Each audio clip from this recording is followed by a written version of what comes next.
पुत्री, बच्चा तो माटी का लोंदा होता है और माता उसको विचार रूपी चाक पर गढ़ती है। माता बच्चे को समयुगीन परिस्थितियों के मर्म से परिचित भी कराती है और साथ ही साथ वो बच्चों को अतीत काल का गौरव और पराभव बताकर निष्णांत समुन्नत सुसंस्कार से सुसज्जित करती है।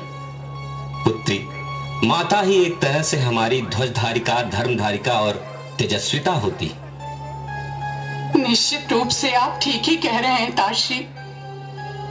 मेरी ही देखरेख में कोई कमी रह गई होगी, जिसका फल मुझे ये मिला है कि इस युद्ध में मेरे 100 पुत्र मारे गए। ताश्री, 100 पुत्र मारे गए।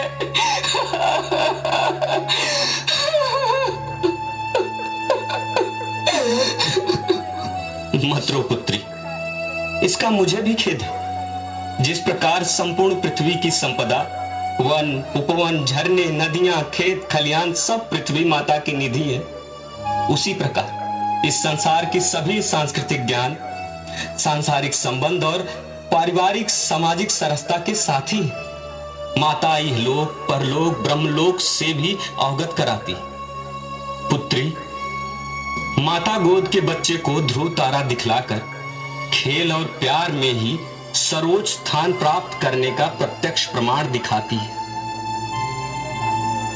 क्षमा कीजिएगा पितामह, मुझे मैंने आपसे कुछ कहने का दुस्साहस किया, पर आप कुरुवंश के कीर्ति ध्वज हैं।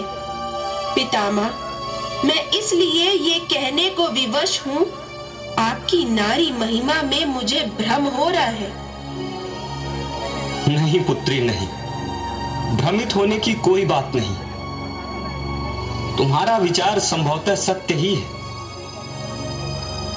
मेरी मां ही केवल जल नहीं थी, संसार की हर नारी जल सदृश जीवन धारा होती। उसकी प्रकृति ही जीवन धारा है।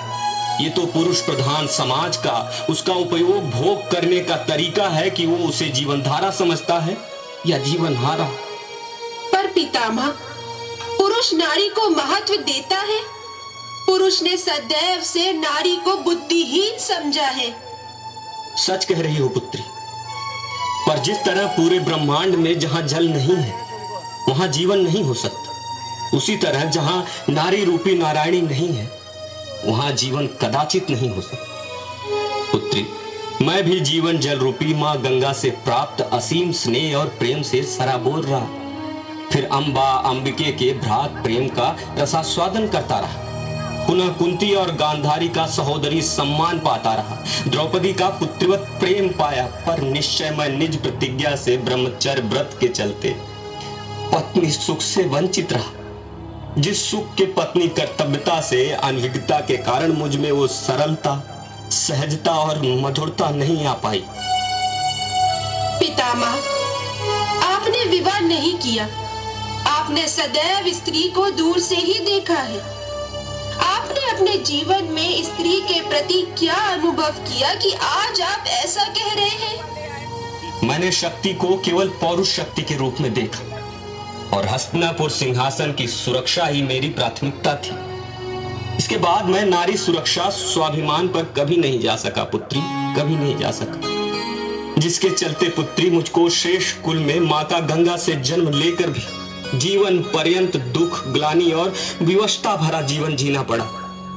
पुत्री, पृथ्वी पर त्याग और शक्ति का पर्याय इच्छा मृत्यु को वर्ण करने वाला मैं देवव्रत, तुम नारियों की अवहेलना के चलते ही आज इतने समय से वाणों पर पड़ा अपने जीवन के लेखा जोखा में अपने को पोड़ नहीं पा रहा हूं पुत्री, नहीं पा रहा हूं।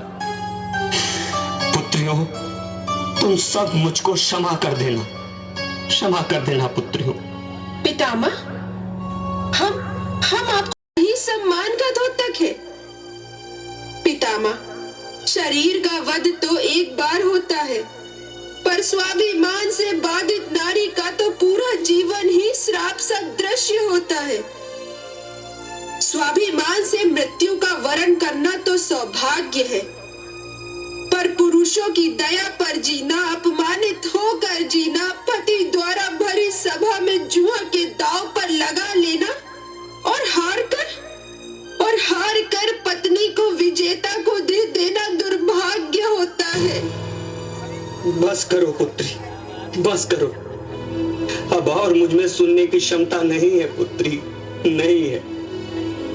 जितना कष्ट पूरे जीवन की विपरीतता से नहीं हुआ, जितना मुझे अपने प्रिय हस्तिनापुर को बांटने से नहीं हुआ, उतना मैं आज तुम्हारे इन प्रश्न रूपी बाणों से जीर्ण हो गया हूं पुत्री, जीर्ण हो गया। मैं इस शैया पर तो वर्षों रह सकता हूं, पर तुम्हारे बाणोच्चार के शोर को सहन करने की शक्ति मुझ में नहीं है पुत्री, बिल्कुल नहीं। द्रौपदी, मुझको क्षमा कर देना पुत्री। अरे पांचाली, तुम ये क्या कह रही हो? हम यहाँ पितामह श्री से आशीर्वाद और राज निपुणता का ज्ञान लेने आए हैं। आज हम जो भी हैं वो पितामह के कारण से ही हैं। पितामह ने हम पितृविहीन भाइयों को पिता, पितामह, गुरु और सखा सदृश हर पल छाया की भांति सबके दायित्वों का एक साथ पालन करते हुए पाला है। आर्यपुत्र, श्रेष्ठ गांडीवधारी आप पुरुषों के पौरुष का मापदंड युद्ध जीतना, भूमि के निर्जीव अंशों के लिए हजारों हजारों जीवों के मान का मर्दन करना, भूमि के लिए जीव के रक्त की नदियां बहा देना पौरुषता का मापदंड है। उतना आर्यपुत्र, आप तो नारी को अकेले जीतते हैं और पांच लोगों में वस्तु के समान उसका वितरण कर देते हैं। उचित होता यदि मैं उसी क्षण जिस कुंड से निकली थी उसी में भस्म हो गई होती। अरे सम्राज्ञी, तुम ये क्या कह रही हो? तुमने तो अपना पूरा जीवन ही हम भाइयों की निस्वार्थ सेवा की, और आज? हाँ धर्मराज सम्राट, हाँ। आप मेरी बातों को कैसे सुन सकते हैं, जो सम्राट होते हुए भी अपनी पत्नी को? बस करो पंचाली, बस करो। ये समय इसका नहीं है। माता श्री ने जो कुछ भी किया ये उसकी धर्म नीति और समय की मांग थी पंचाली। समय सर्वत्र बलवान होता है, वो असंभव को भी संभव कर देता है। जो हुआ उसे विधाता का विधान मानो। पुत्र, कह लेने दो इसको। इसके हृदय में जितना विष है उसको यही सब निकाल लेने दो, जिससे विष से धधकती इसकी छाती शीतल हो जाए।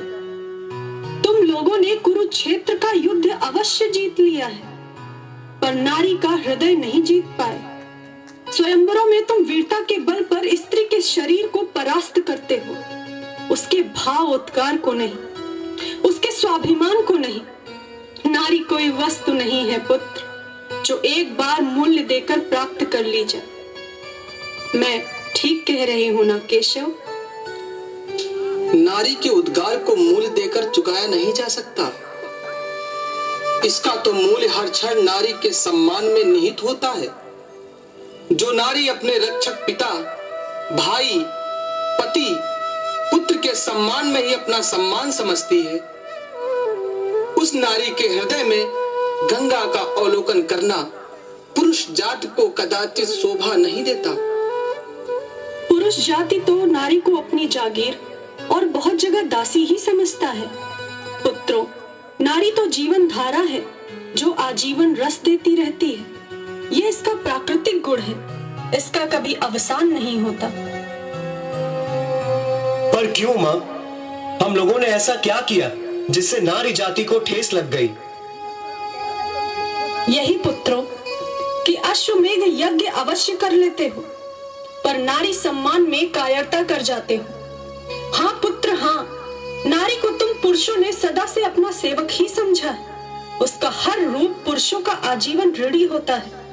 तुम उसको माता के रूप में पाकर उससे जन्म लेने का अधिकार तो रखते हो, उसका सम्मान भी कर लेते हो, पर पुत्र इस नारी अंश के अन्य रूपों के गौरव का ध्यान नहीं रखते।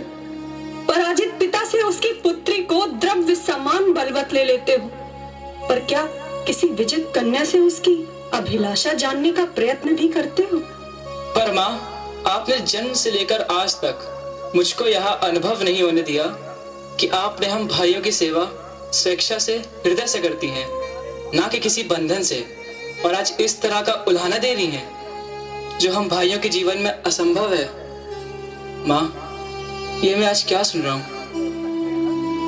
हाँ पुत्र, हम स्त्रियां जो करती हैं वो हृदय समर्पण भाव से करती हैं, किसी अपेक्षा में नहीं।